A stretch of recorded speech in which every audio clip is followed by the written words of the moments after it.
Assalamu alaikum jama'a, har kullum ni ne naku Karat, ina muku fatan alkhairi. Kamar yadda kowa ya sani cewa yanzu lokacin ya canja sosai, ana yin zafi kuma ana yin rana sosai. Hakan yana nuna cewa lallai mutum yana rasa ruwa daga jikin shi, ma'ana abin da ake cewa body fluid. Kamar yanzu in muka ɗauki misalin gumi, to me ya kamata mutum ya ringa yi a wannan lokaci na zafi ko kuma rana? Abu guda ne, shine mutum ya ringa shan ruwa sosai, domin wannan ruwan zai yi amfani wajen mayar masa da ruwan da ya rasa, wanda ya fita ta gumi da sauran abubuwa a jikinsa. Za ka ga mutane da dama ana yin wannan zafin ko kuma ana yin wannan rana amma ba sa shan ruwa. Gaskiya rashin shan ruwa ga mutum ba ma lokacin zafi ba kawai illa ne, domin yana da matsaloli sosai. Na farko dai akwai matsala da ake cewa dehydration, ruwan jikin mutum zai ƙare.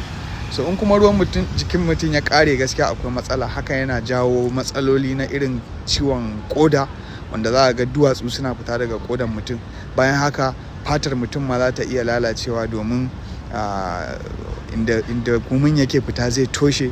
Da akwai matsaloli gaskiya da dama wanda za su samu mutum in baya shan ruwa sosai. Don haka mutum ya dage ya sha ruwa sosai lokacin da ake zafi, domin hakan zai taimaka wajen gyara jikinsa.